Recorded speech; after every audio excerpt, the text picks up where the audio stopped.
Volviendo a nuestro tema correspondiente a esta secuencia, tratábamos nosotros del caos y el desorden que está establecido en nuestro funcionamiento o nuestros funcionalismos puramente orgánicos. Veíamos el caos en que se encuentran nuestros 5 cilindros inferiores de la máquina orgánica. Y habíamos dicho que cada uno de estos cilindros trabaja con su propia energía en un hombre equilibrado, en una persona equilibrada, ¿verdad?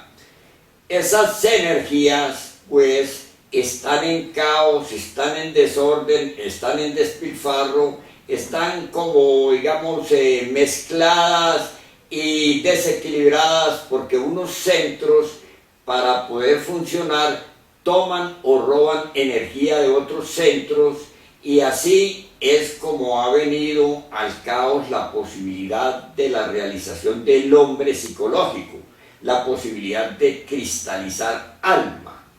Total que estas escuelas iniciáticas, las iniciáticas, considerando pues en detalle la situación en que nos encontramos por tener establecido en nosotros ese desorden, ese caos, y por depender concretamente de energías pervertidas que constituyen lo que llamamos el ego, el sí mismo, empiezan por indicarnos cómo nosotros debemos establecer la autoobservación psicológica.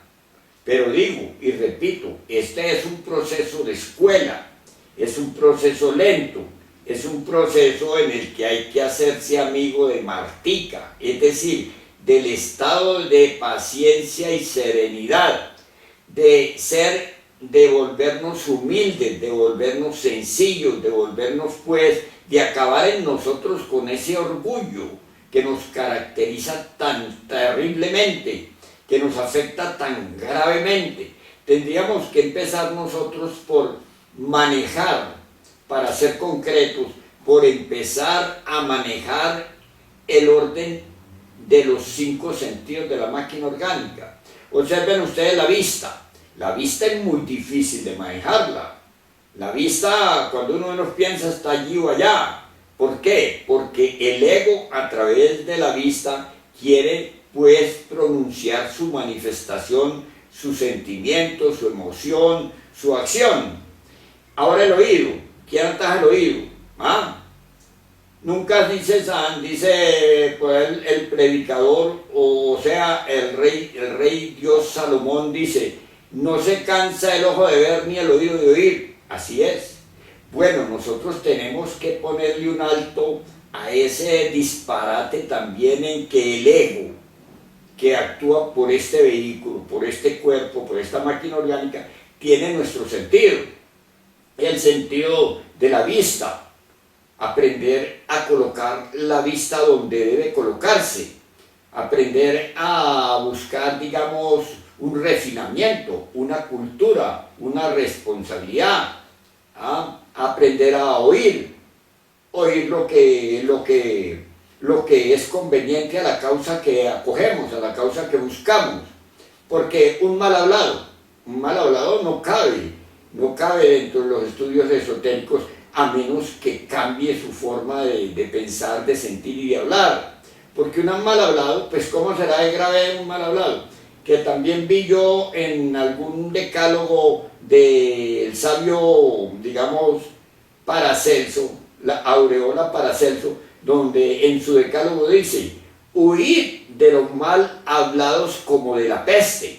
Eso está considerado en el decálogo del maestro Paracelso. Así también, digamos, todos los sentidos de nosotros están muy mal educados, porque están obedientes a lo que tenemos en nuestra psicología, que es el ego perverso, el ego de la ira, de la codicia, de la lujuria, de la envidia, del orgullo, de la pereza, de la gula, el ego del separativismo, el ego del odio, de la violencia. Ese ego se expresa por nuestro sentido. Entonces vamos a tener que empezar a revisar nuestros sentidos correctamente para aprender a manejarlos. El cilindro del movimiento, o mejor dicho, los sentidos del movimiento también. Pues eso está fracasado, ¿verdad? Vamos entonces a ver cómo el que va a entrar en este proceso iniciático tiene que empezar por establecer rigurosamente el sentido de la autoobservación psicológica. Dijimos que en uno también hay 3 grandes cerebros, por donde se expresa el ego, por donde se expresan mis apetencias, mis deseos, mis temores, pero eso lo vamos a detectar si establecemos la autoobservación psicológica. Es decir, tenemos que estar, como dice la sabiduría, como el guerrero, como el soldado en época de guerra, atento a lo que pase, donde se siente. Uno siente, por ejemplo, y puede evidenciarlo, cuando una desafortunada situación económica, uno siente que la cabeza ahí mismo se le llena, se le invade, se le complica. Un sentimiento emocional profundo, uno siente el vacío en el corazón, en el estómago, ¿cierto? O un impulso sexual, una tentación tremenda, uno siente inmediatamente como el organismo en su área sexual, en su centro sexual, se expresa, se manifiesta. Bueno, cuando empezamos a establecer el sentido de la autoobservación psicológica, se va a empezar a detectar la presencia del ego. La presencia desde el ego más elemental hasta el más complicado. Y eso se van a manifestar a través de estos cerebros.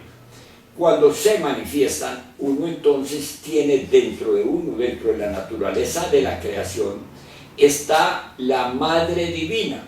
En los estudios pues esotéricos, estoy hablándole a ustedes de la culturización hacia la cristalización del alma, hacia la creación del hombre psicológico. Para que sea él el que se exprese por este vehículo extraordinario llamado la máquina orgánica, y no la legión, no el demonio, no el yo quiero, el yo mando, el yo político, el yo juez, el yo comandante, no, para que no se expresen esas potencias que tienen establecido el mundo en la condición lamentable en que nos encontramos, sino para desmontar aquellas entidades. Vamos a detectar su presencia y vamos entonces a usar el factor que nos crea, la fuerza primordial llamada Devi Kundalini Shakti, que es la madre divina de nuestra naturaleza íntima. Es de donde viene la esencia en última instancia. Y esa madre divina, ese principio divino, hace lo que sea por liberar a su esencia. ¿Por liberarla de qué? De la atadura, de la esclavización a que la tenemos sometida en la cultura popular, pública, externa. Ahora vamos hablando de lo iniciático, de la escuela iniciática. Así que con la autoobservación psicológica encontramos un defecto. Y bueno, ya la escuela es cosa larga, ¿verdad? Yo apenas estoy enunciándoles un lineamiento de la escuela. Y llamamos, clamamos, reclamamos, pedimos, suplicamos a ese principio que está aquí en el fondo de lo que llamamos el alma. Y se llama Devi Kundalini Shakti. Es la Madre Divina. A ella es a la que tratan de representar con todas esas figuras de barro que hay por ahí. Así que llamamos ese principio poderoso que está aquí en el fondo de nosotros mismos a que nos auxilie, a que nos quite ese defecto que está en acción experimentado aquí en tal o cual de mis cilindros, en tal o cual de mi cerebro, a que lo aniquile, a que lo pulverice, porque esa Madre Divina es el rayo central del sol que quema cualquier larva, cualquier entidad, cualquier cosa que haya dentro de mí, y la va a quemar y la va a desintegrar a condición de que mi mi disponibilidad, mi definición, mi sentimiento, mi afecto, mi necesidad sea completamente radical. Y si en ese momentico en que experimento eso, como la autoobservación psicológica que se llama distante, no tengo el modo propicio, el instante propicio, le pido que me retenga esta entidad, que me la agarre, que no la suelte, que no la deje ir, porque son entidades tenebrosas, el yo de la psicología. Y ya en la noche, con otro proceso que es el de la retrospección, con ese sí, la madre divina le da, como dicen, garrote, lo pulveriza, lo desintegra, de acuerdo a los méritos del corazón, de acuerdo a la realidad, a la necesidad interior.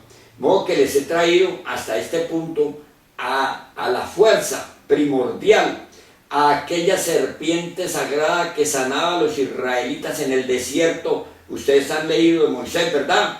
Esa es la serpiente que los sanaba. ¿Los sanaba de qué? De la lepra, de la peste, del cáncer, de la ira, de la violencia, de la lujuria, de la envidia, del orgullo, de la pereza, que son lepra en nosotros.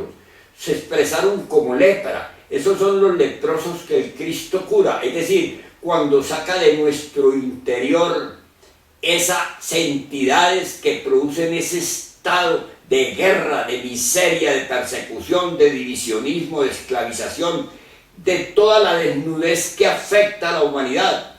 Ese es a lo que se refiere pues el Cristo cuando sanaba a los leprosos, los sanaba de eso. Y esto es lo que la Madre Divina Kundalini hace con cada uno de los que devotamente, sinceramente, con contrición real de corazón, están buscando al hombre psicológico, al hombre interior, cristalizar su alma. En la secuencia siguiente daremos pues algunos otros pasos de estos temas iniciáticos tan importantísimos.